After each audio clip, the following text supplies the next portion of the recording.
Y hablando en medio de la luz, estos días ha venido dando muchas vueltas en mi mente y en mi espíritu una palabra. La palabra es amor.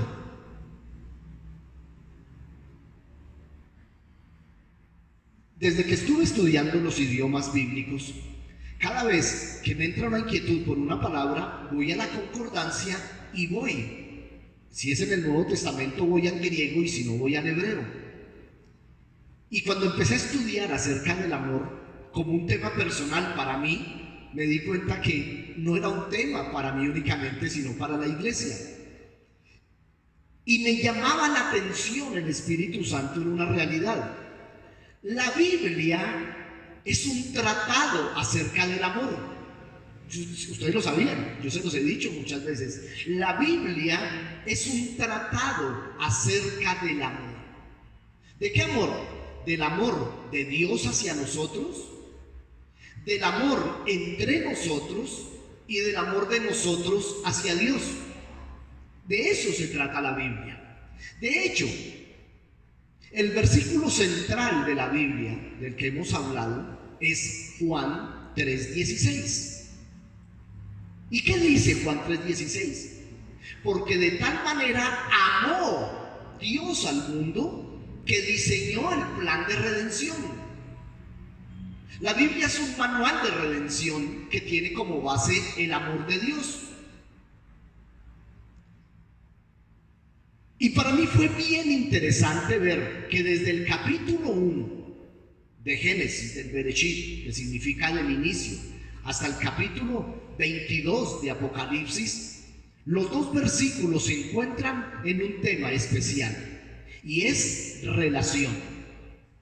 Cuando Dios hace al hombre, lo que está pensando es en establecer su relación con los hombres.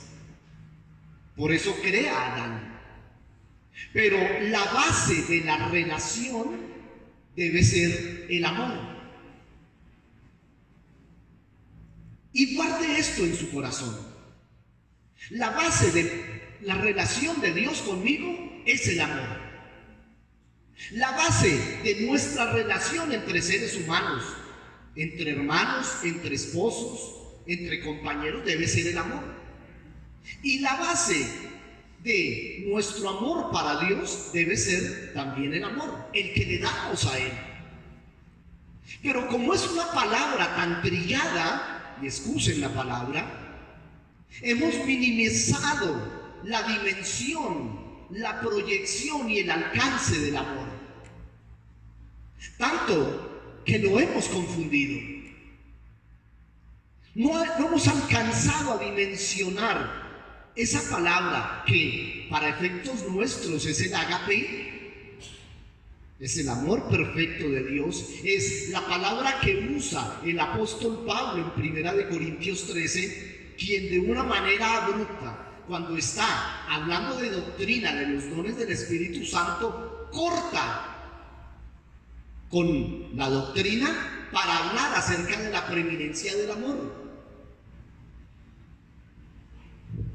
Ahora, yo necesito preguntarles, confrontarles y a la vez declararme culpable. Si la Biblia es un tratado del amor, ¿quiénes de nosotros nos hemos tomado el trabajo de leer toda la Biblia de pasta a pasta por lo menos una vez? Bueno, hay quienes la leen en un año, y entonces si llevan 20 años de cristianismo, llevan 20 lecturas completas. ¿Quiénes de nosotros nos hemos propuesto leer por lo menos un capítulo al día? Un capítulo, que puede tardar, depende el libro. Los libros del Nuevo Testamento son capítulos muy cortos. Un capítulo al día. ¿Quiénes de nosotros pasamos días y días sin leer un solo versículo?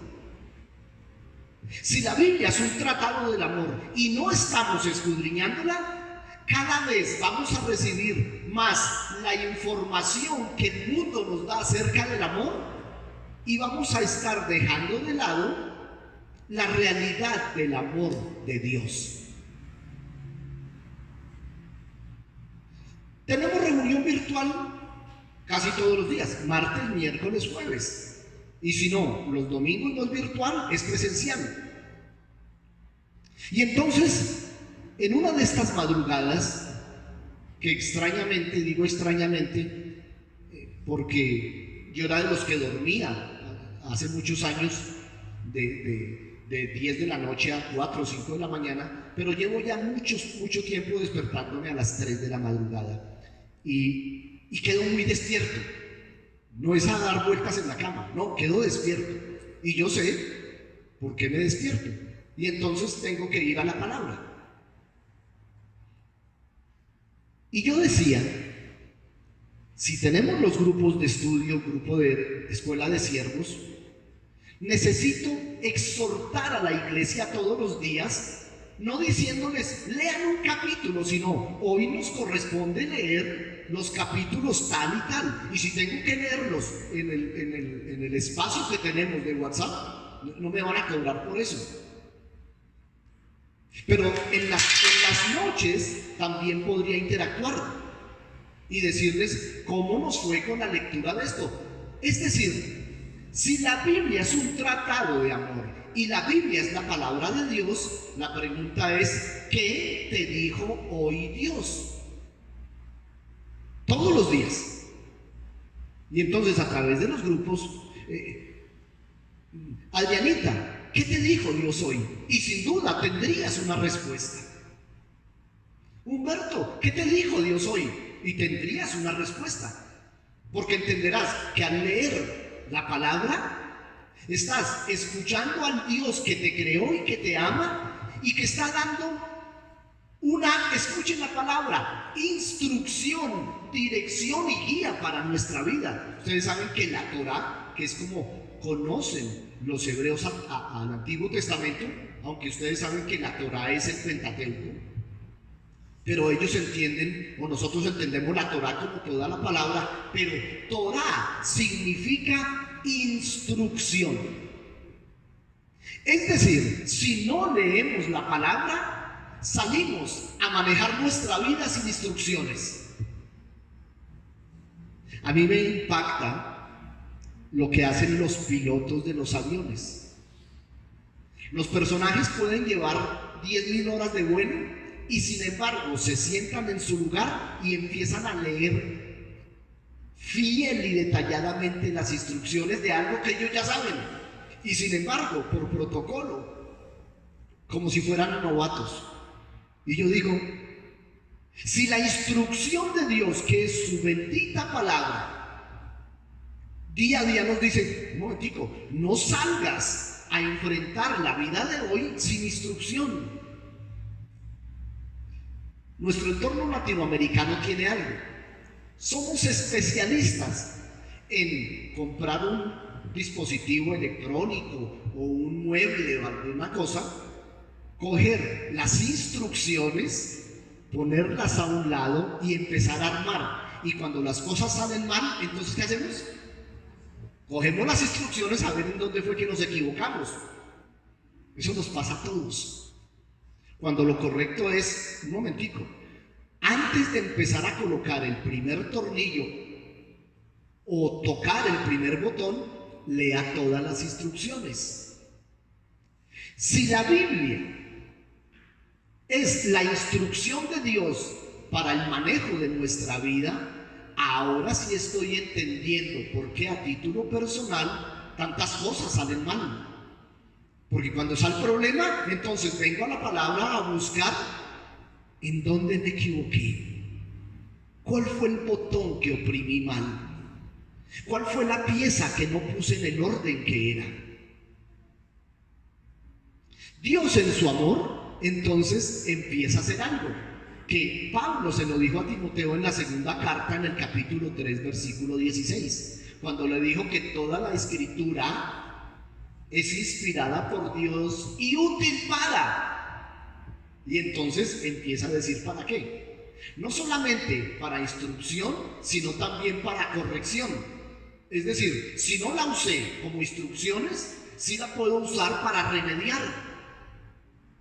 Pues bien, hoy estamos aquí, amados, para entender que la instrucción principal de este libro tiene que ver con que nuestra vida debe tener como motivador principal, así como a nuestra vida física la mueve el corazón, nuestra vida emocional y espiritual debe ser motivada por el amor.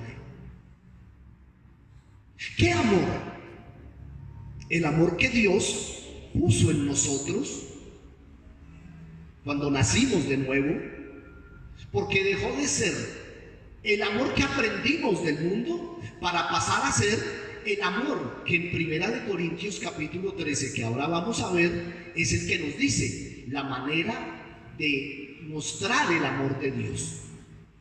Como somos entendidos en lo que Dios nos habló a partir de diciembre, y lo vimos en Mateo capítulo 5, cuando entendimos que el Señor creó al hombre para tener una relación basada en el amor, pero el hombre pecó y entonces el hombre se distanció de Dios, y por eso vemos la vida humana después de la caída en problema tras problema, crisis, caos, confusión. La venida de Cristo lo que hace es restaurar la relación entre Dios y los hombres, cuya base es el amor. Y entonces fue el gran descubrimiento, porque era como repensar y decir, para eso fue que viniste, para restaurar el propósito inicial de una relación basada en el amor entre Dios y los hombres. Pero la Biblia nos mostró, y lo vimos en Primera de Juan, lo vimos en Juan capítulo 3, lo vimos en Juan capítulo 1, luego en Mateo capítulo 5, en Juan capítulo 12, son los capítulos y versículos que vimos desde diciembre hasta ahora, en donde nos dice que el que vino a restaurar es la luz. ¿Y cómo llega el momento en donde dice, yo soy la luz? Mientras yo estoy con ustedes, yo soy la luz, pero me voy a ir. Y entonces, ¿quién será la luz? La iglesia. La iglesia va a ser la encargada de mostrar a los hombres y de llevar a los hombres a la restauración de la relación de amor entre Dios y los hombres, y entre los hombres, entre hermanos. Y en Mateo capítulo 5, en el verso 13 y 14, nos dieron una estocada final. Me refiero a despertarnos del todo y decirnos claramente que tu luz, ya que eres luz, y estoy hablándoles a quienes son la luz. Recuerden la opción que se nos da ahí en el capítulo 5 de Mateo, en el Sermón del Monte. Nos dice, ustedes son luz, ya. No nos cuestiona si somos luz, sino que nos dice, ustedes son luz. La pregunta es, ¿qué clase de luz? ¿Los que están debajo del almud o los que están sobre el candelero? ¿Lo recuerdan? Y entonces decíamos, tremendo, porque para muchos de nosotros fue decir, Señor, yo soy de los que me escondo, yo soy de los que me oculto, no por eso dejo de ser luz, pero estoy escondido. Y entonces, ¿en dónde está la eficacia de la luz? O si somos de los del candelero, bueno, pero la conclusión estaba allí. Si eres de los del candelero, que la gente, los que nos rodean, nuestros familiares, amigos, vecinos, compañeros, vean la luz por nuestras buenas obras. Escuche, amado hermano, mire la secuencia perfecta de la restauración de la relación de Dios, usándonos a nosotros como candeleros que mostramos el amor de Dios a través de nuestras buenas obras. Y recuerdan que nos encontramos con que no vaya a ser que tus obras sean de maldad, en cuyo caso estamos en tinieblas. Esa fue una exhortación muy dura la semana anterior, porque pudimos identificarlos. Y pude ver por qué para muchas personas, y hablo del ámbito local de nuestra ciudad, no soportan la iglesia cristiana a causa de miembros de la iglesia, pastores, diáconos o membresía normal, que muestran obras de iniquidad y de tinieblas. Esa es una exhortación terrible, muy dura. Entonces, ¿qué hace uno con una exhortación? Una exhortación es una llamada de atención. Uno la reconoce y entonces cambia. No, yo tengo que hacer algo. O sencillamente se niega y dice, no, yo no soy así. Pero es que mira, la gente dice de ti que tú eres esto. No, yo no soy, yo soy un hijo de Dios. Recuerden, por sus buenas obras. Nos coge Apocalipsis capítulo 5 y nos confronta y nos dice, si somos la iglesia, la novia del Cordero, estamos vestidos, ¿recuerdan? Con un efod de lino fino, y dice, el lino fino son las acciones justas, las buenas obras de los santos. Es decir, amados, no hay opción para un cristiano auténtico vivir una doble vida. O somos luz sobre el candelero que muestra buenas obras, o decimos ser luz, estamos escondidos, o si nos mostramos obras de iniquidad y de maldad.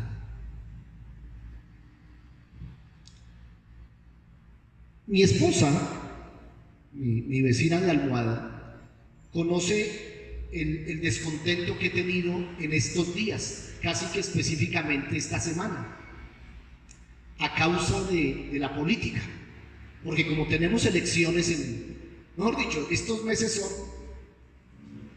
y como ha habido una manipulación de cristianos para efectos de ganar votos de nosotros. Siempre apoyé a los partidos cristianos. A Jaime Ortiz Hurtado, para muchos de ustedes el nombre es desconocido.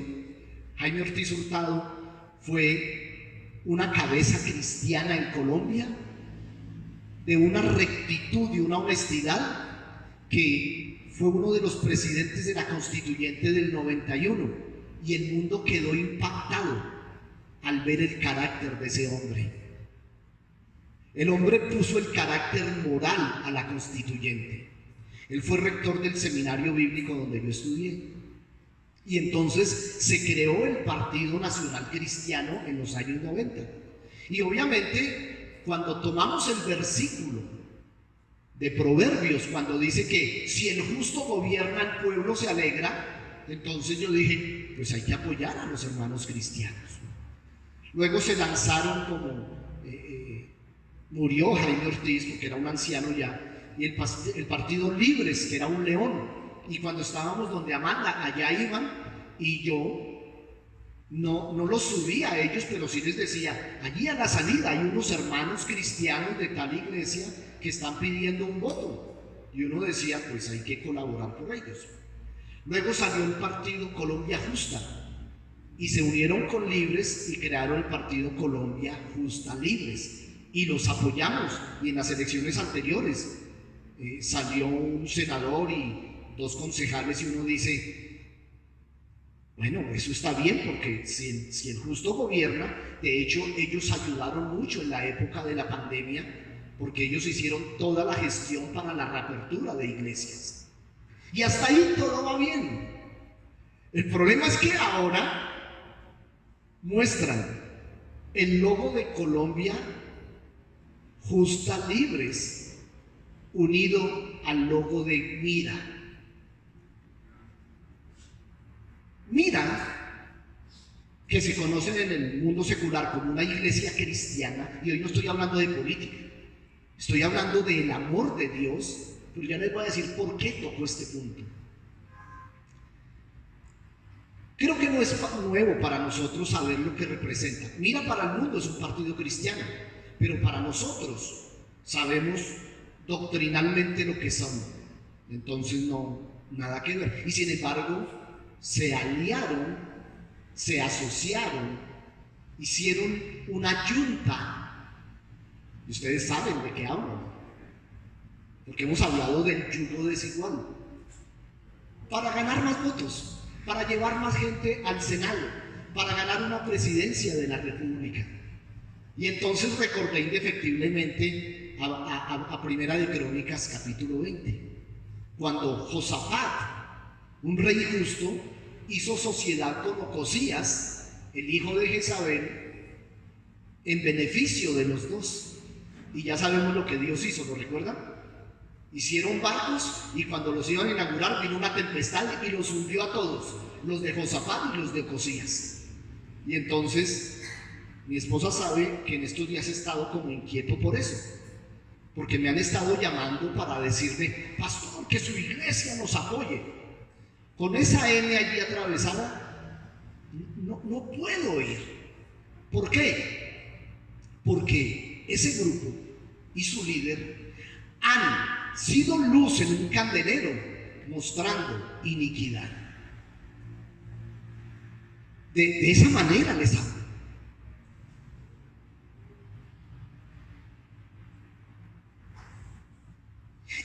Y esto que les digo, lo han visto miles de personas, incluso familiares míos, que llegan y dicen: no, eso mira, y ellos no son cristianos, y sin embargo notan que eso no es sano, que eso no está allí. El testimonio es terrible. Y entonces dejo de lado esto de la política y digo: ¿cuántos de nuestros familiares no vienen a los pies de Cristo por una actitud que hayan visto en nosotros, por una palabra que hayan oído de nosotros, por formas en nuestra vida que están diciendo: uy, no, porque es que estábamos en lo alto? Y ahí sí que prefiero que esa luz se meta bajo el almud a que se levante para mostrar su iniquidad.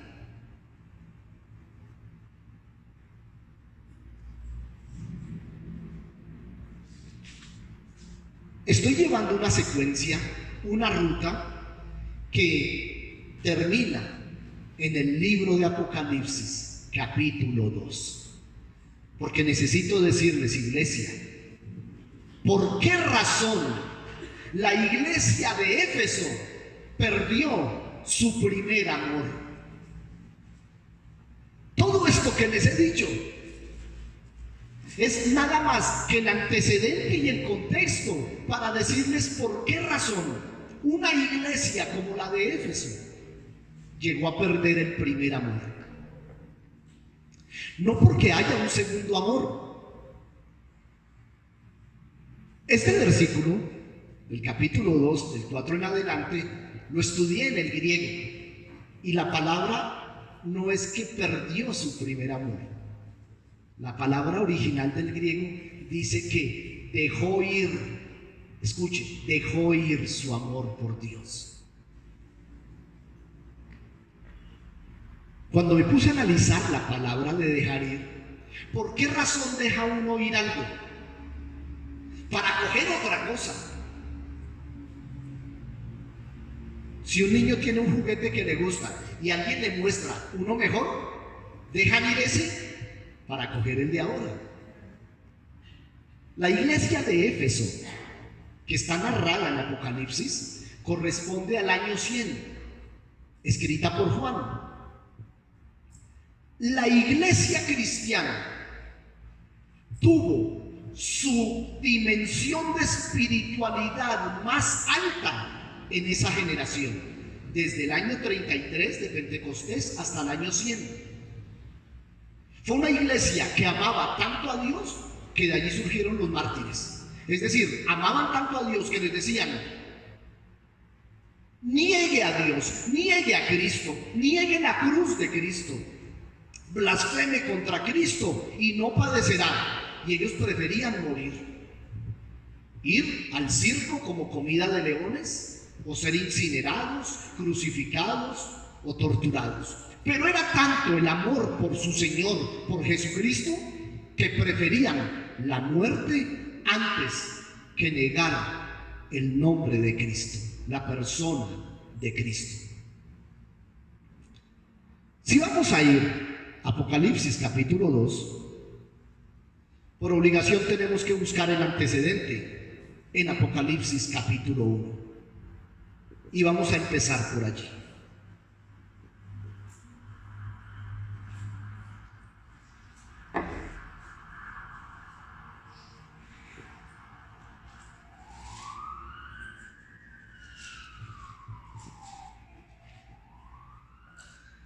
Apocalipsis ha sido quizá el libro más comentado desde que existe. Ningún otro libro ha creado tanta controversia como Apocalipsis. La palabra Apocalipsis es una palabra griega que traduce literalmente dejar ver. Por ejemplo, si entre ustedes y esta tarima hubiese una cortina negra, alguien diría Apocalipsis, es decir, deje ver, corra la cortina. Por eso la traducción es revelación. Revelar es dejar ver. Es el único libro profético del Nuevo Testamento. Como todos nosotros, y doy fe de eso, somos entendidos en la palabra. ¿Qué piensan ustedes de los libros proféticos del Antiguo Testamento?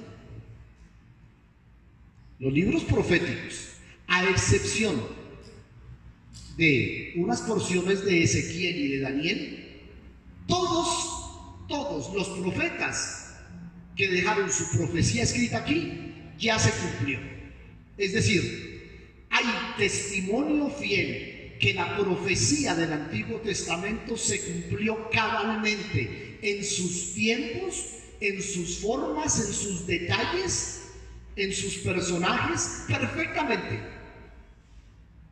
Nadie podrá tomar a Isaías a decirle, se equivocó en esto, o a Jeremías, o a Joel, o a Amós. La profecía se cumplió cabalmente, lo cual le da autoridad a la profecía del Nuevo Testamento, que es el libro de Revelación, Apocalipsis, que se cumplirá de la misma manera. Así es que cuando echamos mano del Génesis, del Apocalipsis, tengamos claridad que lo que está escrito allí, eso pasará. Al igual que los profetas del Antiguo Testamento, el día, la hora, la circunstancia, no la sabemos, pero que se cumplirá, se cumplirá. El Apocalipsis tiene una riqueza literaria maravillosa, porque es un libro que habla del pasado, del presente y del futuro. Los capítulos 2 y 3, que es los capítulos dedicados a la iglesia, hablan del presente. Es decir, nuestra actualidad está puesta en Apocalipsis capítulos 2 y 3. Fue escrito hace 2000 años, pero está tan actual y tan presente que por eso lo asumimos en primera persona, como que Dios nos está hablando hoy, nos está dando claridad de su voluntad hoy. Y hago de una vez aquí un paréntesis para decirles acerca de la exhortación, que efectivamente voy a empezar a motivarlos día a día acerca de la lectura de ciertos capítulos y versículos. Eso no tengo que inventármelo, ya está establecido para leer toda la Biblia en un año. Así es que vamos a hacer un intensivo para ganarnos estos 15 días, y que toda examen, al terminar este año, hayamos leído la Biblia completamente, independiente de nuestras intervenciones en estudio, ¿no? Eso seguirá. Apocalipsis de San Juan, capítulo 1. la revelación de Jesucristo que Dios le dio para manifestar a sus siervos las cosas que deben suceder pronto. No es mi intención, porque ha sido un deporte, empezar a darle interpretación a Apocalipsis. Algunas iglesias tienen una doctrina que se centra solo en Apocalipsis. Jesús fue claro: cuando Dios quiere dar detalles, los da. Cuando no, no. Sencillamente habla del hecho. Lo único que dice aquí es que estas cosas van a suceder pronto. Como la palabra pronto la podemos asimilar a un adverbio de tiempo, recuerden que está hablando Dios y está hablando del kairos, el tiempo de Dios. Y nosotros, todo adverbio del tiempo lo asumimos como cronos. Y para nosotros, pronto significa mañana o pasado, o de pronto hoy mismo. Cuando mi nieta me dice, abuelo, ¿me llevas al parque? Yo le digo pronto. Para ella es en 10 segundos. Y entonces empieza, ya, y han pasado 2 minutos y dice, ¿qué pasó? Pues así ha pasado desde que existe el Apocalipsis. Y entonces los falsos intérpretes empezaron a decir que estas cosas ocurrirían en esos días. Y cuando llegaron a la porción del anticristo, entonces empezaron a asumir que ese anticristo iba a ser alguno de los césares romanos. Pasaron los tiempos y no fueron los césares.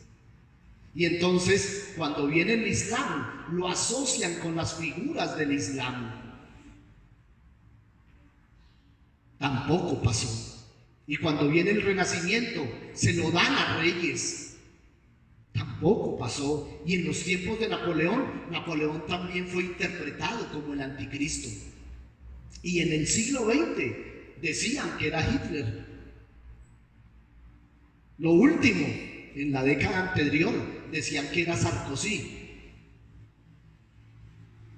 Si Jesús no dijo quién era, sencillamente vendrá el anticristo. Dejémoslo allí. Aquí dice, este es el relato de las cosas que sucederán pronto.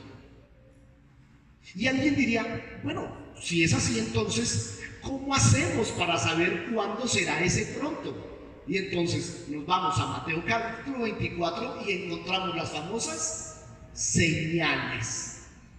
Y entonces Jesús nos pone en situación cuando nos dice, miren, en los postreros tiempos pasarán estas cosas. Y ellos dicen, ¿y cuándo será eso?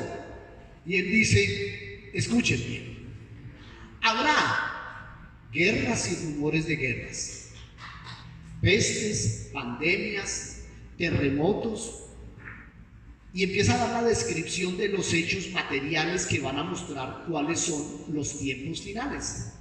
Pero hay una señal en especial que la podemos corroborar en este tiempo. Entonces, para mí el pronto puede ser esta generación. ¿Ustedes la recuerdan?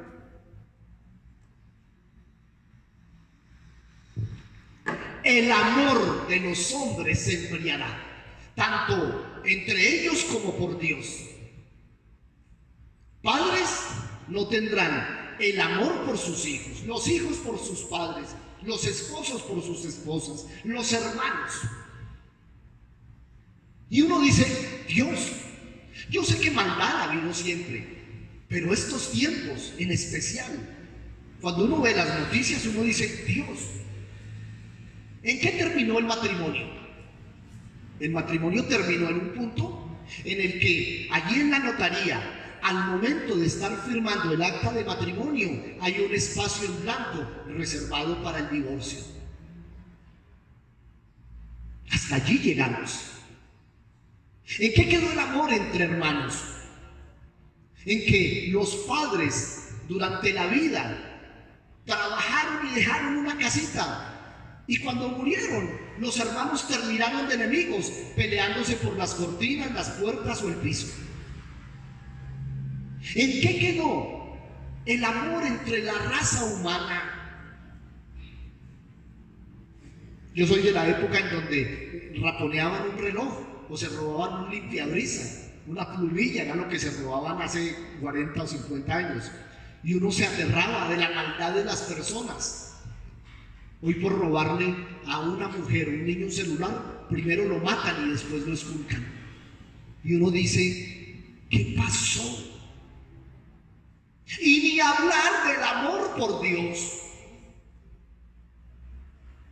Dice el necio en su corazón, no hay Dios. Y entonces el mundo ya no busca de Dios. Yo les decía de la piedad que había en nuestra niñez, porque muchos de los que están aquí recuerdan cómo era Semana Santa, independiente de toda la idolatría que se movía, pero durante ese tiempo se cerraban tomaderos, prostíbulos, todo lo que marcara hacia el mal, cerrado. Y los hombres y las mujeres, de verdad, iban a la iglesia en medio de su ignorancia o desconocimiento a arrepentirse. Había piedad y temor de Dios. Pero dice que en los postreros tiempos se enfriará el amor entre las personas y el amor por Dios. Y aquí está diciendo, te voy a mostrar lo que va a suceder pronto. Y la declaró, la palabra, la revelación, enviándola por medio de su ángel a su siervo Juan. Juan. ¿Recuerdan cómo era conocido el apóstol Juan? El amado. Entre ellos le decían, ahí va el amado. O sea, si alguien había concebido la dimensión de amor de Dios, era Juan. Fue el único que en el día de la cruz estaba en el Gólgota. Fue el único que desde su evangelio hasta las 3 cartas, siempre el centro, su mensaje es el amor de Dios y el amor entre hermanos. Y Dios lo escoge a él como un mensajero fiel, lleno de amor, para que entregue este mensaje.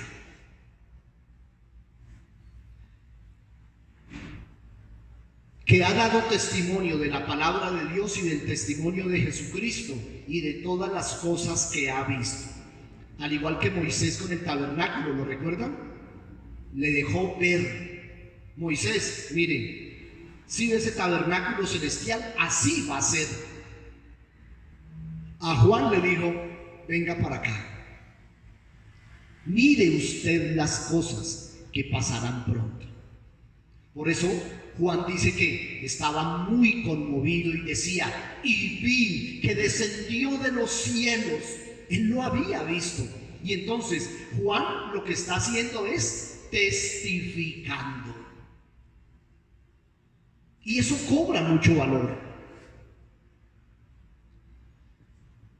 Bienaventurado el que lee y los que oyen las palabras de esta profecía y guardan las cosas que en ella escritas están, porque el tiempo está cerca. Juan, versículo 4, a las 7 iglesias que están en Asia. Gracia y paz a vosotros del que es, que era y que ha de venir, y de los 7 espíritus que están delante de su trono, y de Jesucristo, el testigo fiel, el primogénito de los muertos y el soberano de los reyes de la tierra, al que nos amó y nos lavó de nuestros pecados con su sangre y nos hizo reyes y sacerdotes para Dios su Padre. A Él sea gloria e imperio por los siglos de los siglos. Amén. Qué presentación que hace de Jesús. Esto se lo presenta a la iglesia. Ellos sabían de quién hablaba. He aquí, versículo 7. Él viene con las nubes y todo ojo le verá. Y los que le traspasaron y todos los linajes de la tierra harán lamentación por él. ¿Recuerdan lo que cantábamos hace muchos años? Cantábamos: Cristo viene en las nubes, todo ojo le verá, incluso lo que les traspasaron, y todos los pueblos del mundo harán duelo y llorarán por él. Esta es una introducción, apenas. Yo soy el Alfa y el Omega, principio y fin, dice el Señor, el que es, que era y que ha de venir, el Todopoderoso. Yo, Juan, vuestro hermano. Qué interesante, ¿no? Miren, este hombre es llevado a una dimensión espiritual superior. Caminó con Jesús, conoce el latido del corazón de Jesús, recuerda cuál era el lugar predilecto de él, y ahora se pone frente a la iglesia y les dice: yo, su hermano. Me impacta esta porción, porque ¿cómo llegó el hombre a envanecerse? Y ahorita, tomándose para sí ciertos títulos, pretende poner una dimensión o un escalafón, que quien está en este lugar es superior a los que están allí. Y Juan sencillamente dice: yo, hermano de ustedes, quien participa en esta tribulación con paciencia, me encuentro en la isla de Patmos por causa de la palabra de Dios. Estaba preso.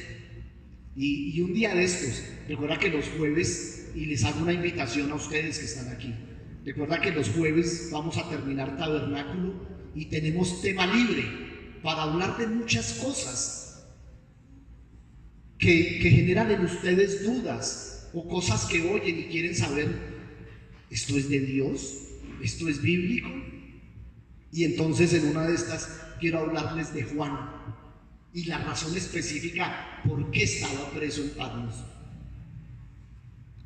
Yo, miren esta figura, estaba en el Espíritu en el día del Señor y oí detrás de mí una gran voz como de trompeta. Miren, amados, ¿cómo fue llevado él? Pablo también experimentó esta situación un día y después tuvo una confusión. Dijo: yo no sé si estaba en el Espíritu, yo no sé si estaba soñando, lo único es que sé que esto no es de mi carne. Dios lleva a Juan y Juan se encuentra en un lugar cuando de repente oye una gran voz, y ahí comienza la visión. Y cuando voltea a ver quién era el que hablaba, aparece Jesús, a quien él conocía, diciendo: yo soy el Alfa y el Omega, el principio y el fin. Y empieza el hombre a ver cosas que por momento como que le dice: un momento, déjeme digerir, porque estaba espantado. Bueno, no es para menos. Recuerde, este es el año 99.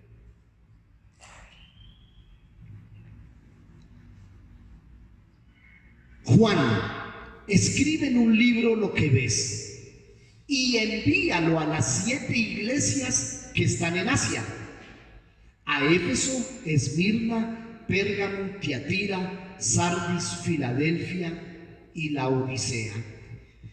Y di la vuelta para ver la voz que hablaba conmigo. Y vi, ¿qué vio? 7 candelabros, 7 candeleros de oro, y en medio de los 7 candeleros a uno semejante al Hijo del Hombre, vestido de una ropa que llegaba hasta los pies, ceñido por el pecho con un cinto de oro. Su cabeza y sus cabellos eran blancos como blanca lana, como nieve, sus ojos como llama de fuego, sus pies semejantes al bronce bruñido y refulgente como en un horno, y su voz como estruendo de muchas aguas. Tenía en su diestra 7 estrellas, de su boca salía una espada aguda de 2 filos, y su rostro era como el sol cuando resplandece en su fuerza. Cuando le vi, caí como muerto a sus pies. ¿Quién no? ¿Quién no? Yo quiero creer que mientras estoy leyendo, ustedes pudieron discernir allí, en esos 2 versículos finales, una revelación impresionante. Y quiero terminar hoy aquí, y esto se está poniendo bueno. Él voltea y ve a Jesús y lo describe espacialmente, es decir, en el lugar, dice que estaba en medio de 7 candeleros de oro, que el mismo Jesús le va a decir 2 versículos adelante: los 7 candeleros son las iglesias. Iglesias que están no bajo el almud, sino en lo alto, mostrando sus buenas obras. Y yo estoy en medio de ellos. Estas 7 iglesias, el número 7 se tipifica, el número de plenitud está tipificando todas las iglesias, incluida Ixam. Y a mí me llena de gozo saber que Él está en medio de nosotros. Pero qué responsabilidad tan grande, porque no solo el mundo nos está viendo, sino que el nombre de Jesús va a depender de lo que la gente vea en los candeleros. Por eso la gente reniega de Jesús, de la iglesia y de la obra. Y allí está Él diciéndole: tome nota de todo lo que yo oí. Además le dice: sus pies como el bronce bruñido, sus ojos como llamas de fuego. Hay gente que asegura que Dios le habla audiblemente. Juan, que conocía a Jesús, literalmente se desmayó. No aguantó. Yo no sé si Dios le habla y alguien permanece: sí, Señor, dime qué quieres. Pero dice algo acerca de su boca. ¿Qué salía de su boca? Una espada de 2 filos. ¿A qué le suena? ¿No le suena a Hebreos 4:12? Porque la palabra de Dios es viva y eficaz y cortante como espada de 2 filos. Es decir, que habla a través de la palabra estando en medio de su pueblo. Y hoy nos está hablando, y necesito terminar con algo, porque empiezan diciéndole: diles a todas las iglesias, empezando por Éfeso. ¿Y por qué toco a Éfeso? Porque Éfeso fue la que perdió el primer amor. Pero Éfeso, si ustedes van hoy a Éfeso, y pido a Dios, yo anhelo un día salir en un tour, ojalá con toda la iglesia, y poder recorrer. El tour incluye las 7 iglesias. Hoy Éfeso está a 7 kilómetros del puerto, porque con los siglos los ríos que venían descendiendo de Turquía llenos de sedimento taparon el puerto de lo que era Éfeso. O sea, nada que ver. Pero en aquellos tiempos Éfeso era el puerto que dividía al mundo en 2, en Occidente y Oriente. Todos los barcos mercantes o de pasajeros hacían escala en Éfeso. El puerto donde atracaban los barcos, tan pronto se bajaban, todo era en mármol, por una razón: porque Éfeso era la ciudad de vacaciones de los emperadores de Roma. ¿Se imaginan ustedes cómo era esto? El templo de Diana de los Efesios, del que habla Pablo en su carta, en las ruinas se ve, y es 3 veces más grande que el Partenón que está en Atenas. ¿Se imaginan ustedes? Éfeso era la ciudad más pagana e idolátrica de todo el mundo. ¿Y saben qué pasó? Cuando entró el cristianismo, llegó a ser el centro cristiano más grande de aquel tiempo, por encima de Jerusalén, obviamente.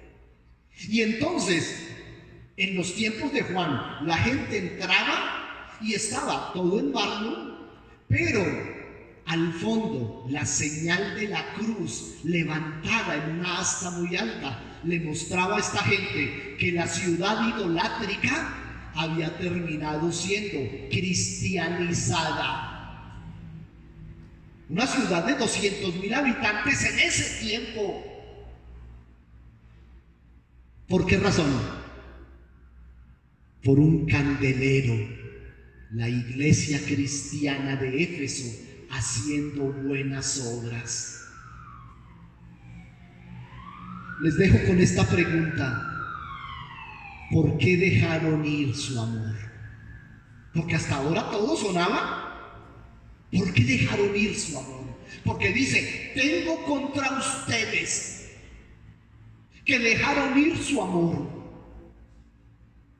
Pero siempre Dios muestra el problema y trae la solución. Arrepiéntete y vuelve a hacer las obras primeras. Es decir, arrepiéntete y vuelve a levantar en el candelero obras santas, justas, y no las que estás haciendo ahora. Recuerden, el amor de Dios se muestra entre nosotros en buenas obras. Cuando nuestros hermanos negocian el tiempo de congregarse, ¿qué ha pasado? Dejan ir el amor. Eso es poco a poco. A partir de esto, yo les voy a pedir: recuerde sus buenas obras cuando conoció a Cristo y confróntela con las obras que hace hoy, porque vamos a meternos en forma con esto. Y si Dios lo permite, el próximo domingo, que es 23 de enero, en nuestra reunión virtual, vamos a sumergirnos en qué fue lo que le pasó a Éfeso, pero sobre todo la solución, porque la iglesia se ha enfriado. La iglesia dejó ir el amor porque tenía el amor agarrado, pero cuando vino una propuesta, no mejor, sino una propuesta que le agradaba más a mi carne, dejé ir el amor de Dios y le eché mano a lo que el mundo me entregó. No dice que perdió su fe, porque Éfeso no perdió su fe. No dice que perdió la doctrina, la tenían clara, pero eso sin amor no vale nada. Así es que comenzamos una serie en este momento acerca de el amor de Dios, acerca del amor entre hermanos y de la relación que debe tener como base el amor que hay en nuestros corazones.